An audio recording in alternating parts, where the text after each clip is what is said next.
waxbarashadu waynoo wanaage waxbarashadu waynoo wanaage walaalayaalo wada ogaada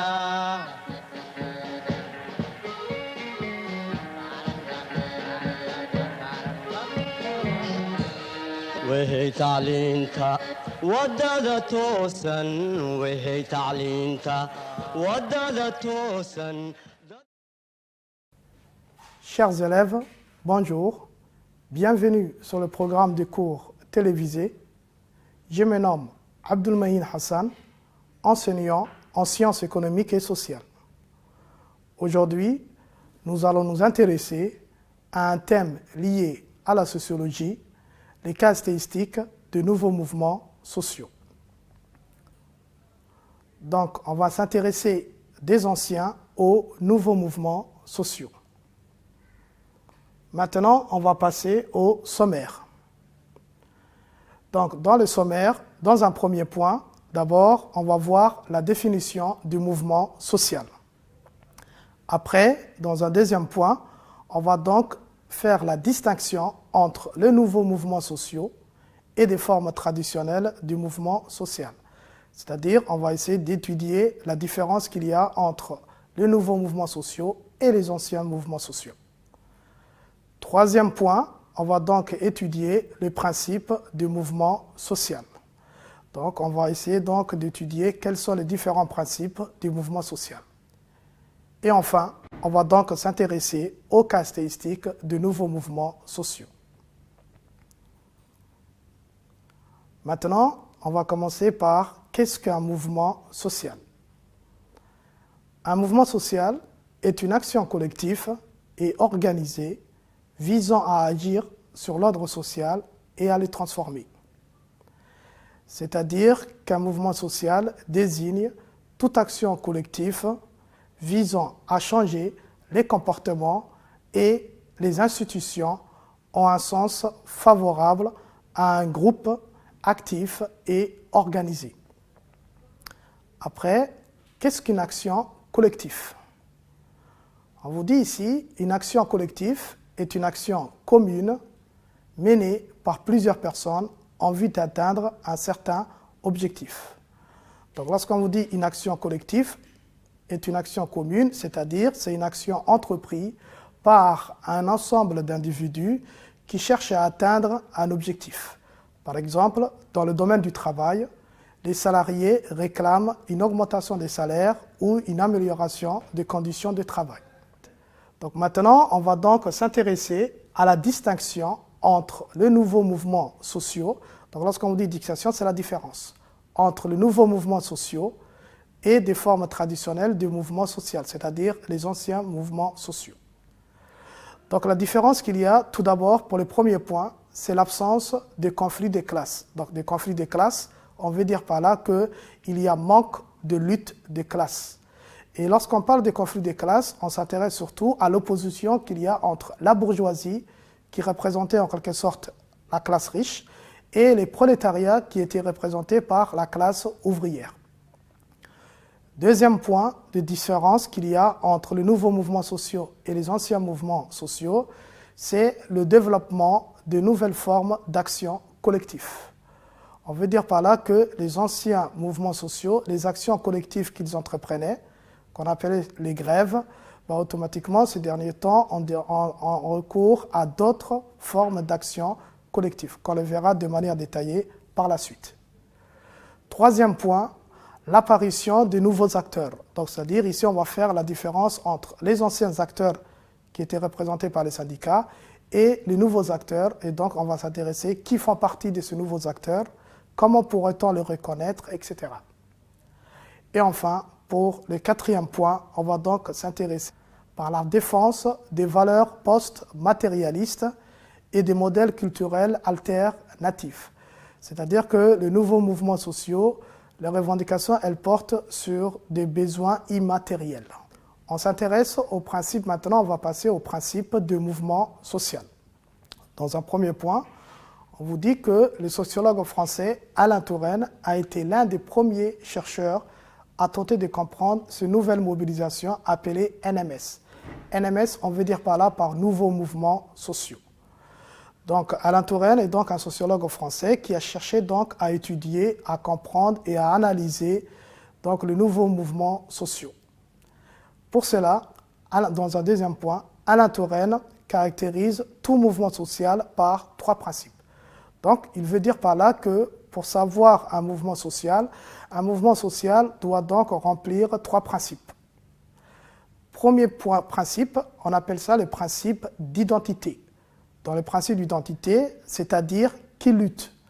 Donc lorsqu'on vous dit identité, on veut dire par là, chaque mouvement social doit se faire reconnaître dans la société. Donc l'action collective ou la mobilisation collective ou le fait de recourir à des revendications médiatisées est un moyen de se faire reconnaître. Donc, c'est-à-dire que chaque mouvement doit avoir un nom. Par exemple, le nom, on peut parler par exemple de mouvement féministe. Donc lorsqu'on dit mouvement féministe, on peut savoir qu'on parle des femmes. Deuxième principe, c'est le principe d'opposition, c'est-à-dire qui est l'adversaire. Donc ici, on est en train de vous dire que chaque mouvement social doit désigner un adversaire. Un adversaire, c'est-à-dire avoir un même ennemi commun, on veut dire par là. À l'époque des ouvriers, leur ennemi commun, c'était le patronat. Pour les salariés, leur ennemi commun, c'est le chef d'entreprise aussi. Et enfin, un troisième principe, on appelle ça le principe de totalité. Dans le principe de totalité, c'est-à-dire pourquoi lutter. Donc, c'est-à-dire la question qu'on se demande, c'est pourquoi chaque mouvement social cherche-t-elle donc à recourir au conflit.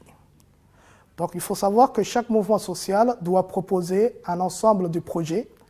Et les projets donc, qui vont donc nous présenter, ce sont des projets qui, donc, dont leur objectif, c'est de soit changer l'intégralité de la société, ou soit changer une partie des normes et des valeurs de la société.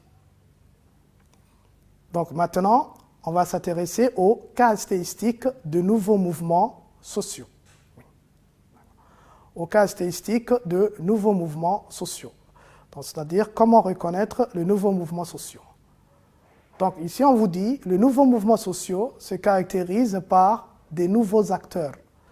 Donc ici, on vous donne des exemples, mouvements féministes, antiracistes, écologistes. Donc lorsqu'on vous dit nouveaux acteurs, on veut dire par là qu'auparavant, les acteurs étaient représentés par les syndicats. Les anciens acteurs, dans les anciens mouvements sociaux, étaient représentés par les syndicats. Maintenant, on vous dit que comme la société a évolué, comme la mentalité a changé, ben aussi il y a eu des revendications qui portaient pas simplement sur la satisfaction des besoins matériels, mais qui portent plus souvent sur la satisfaction des besoins immatériels. Donc dans ces cas-là, ces nouveaux acteurs sont apparus, ils sont apparus à partir des années 1960 grâce aux nouveaux mouvements sociaux. Les exemples de ces nouveaux acteurs, on peut dire que ce sont les mouvements féministes. Donc les mouvements féministes, donc on parle ici des femmes. Il y a aussi les mouvements antiracistes. Les acteurs sont aussi des acteurs antiracistes, on les appelle. C'est-à-dire des gens qui cherchent à lutter contre le racisme. Et il y a aussi donc, des acteurs tels que les écologistes. Et l'objectif des écologistes, c'est toujours sauvegarder, protéger l'environnement. Donc, deuxième caractéristique des nouveaux mouvements sociaux, c'est rechercher de nouvelles valeurs.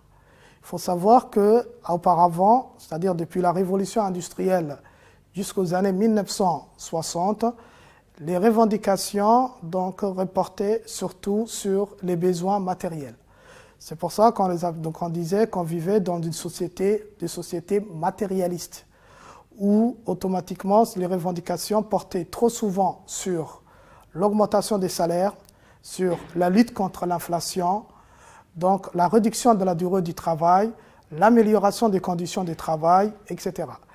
Et donc, ces anciennes valeurs étaient spécifiques au mouvement ouvrier et donc étaient présents dans les anciens mouvements sociaux. Mais maintenant, les nouvelles valeurs, c'est-à-dire que la société, comme elle a évolué, changé, et que les mentalités ont changé, les individus ont revendiqué des nouveautés. Et donc, ces nouveautés, elles portaient par exemple sur l'égalité. Par exemple, l'égalité entre les hommes et les femmes. La liberté d'expression, la liberté d'opinion. Et aussi, elle portait aussi sur la qualité de l'environnement. Dans la qualité de l'environnement, par exemple, on cherche à sauvegarder et à protéger l'environnement. Après, il y a un troisième principe qu'on appelle les nouvelles formes d'action. Donc, dans les nouvelles formes d'action, c'est-à-dire qu'on s'intéresse aux nouveaux mouvements sociaux, quelles sont les nouvelles formes d'action qu'ils ont entrepris. Ici, on vous donne des exemples, comme par exemple les grèves de la faim. Il faut savoir que lorsqu'on vous dit grève de la faim, les grèves de la faim, elles font référence aux mouvements qu'on les appelle les mouvements des sans-papiers. C'est surtout les immigrés. Donc les immigrés, pour qu'ils puissent faire passer leurs revendications, ils décidaient de recourir à des grèves. Ces grèves, des grèves de faim, c'est-à-dire ils ne voulaient rien manger jusqu'à ce qu'ils obtiennent satisfaction de leurs revendications. Il y a aussi un autre moyen que les nouvelles formes d'action qui sont apparues, par exemple, écrire sur les réseaux sociaux. C'est-à-dire que lorsqu'on veut mobiliser des gens, faire participer des gens à des actions collectives, l'Internet est les meilleurs moyens, comme par exemple Facebook, WhatsApp, d'accord, etc. D'un autre côté maintenant, c'est quand aussi, auparavant, il faut savoir que les actions portaient sur des grèves, des actions collectives. Et ces actions collectives étaient caractérisées par les syndicats à cette époque-là. Mais maintenant, avec les grèves de la faim, écrire sur les réseaux sociaux, sur une manifestation, lorsque vous faites aussi des pétitions, tous ces éléments-là, ce sont des éléments donc qui permettent de montrer qu'il y a eu de nouvelles formes d'action qui sont apparues grâce aux nouveaux mouvements sociaux. Maintenant, on va décider de faire un petit récapitulatif de tout ce qu'on venait de voir. Donc, chaque candidat doit savoir définir le mouvement social. Premier point. Deuxième point, il faut que chaque candidat aussi puisse arriver à savoir la différence qu'il y a entre les anciens mouvements sociaux et les nouveaux mouvements sociaux. Et il faudrait aussi que, troisième point, que vous puissiez aussi savoir les trois principes qui permettent donc de caractériser les nouveaux mouvements sociaux. Mais aussi, il faut s'intéresser aussi donc à savoir les caractéristiques de nouveaux mouvements sociaux. Je vous souhaite une très bonne chance.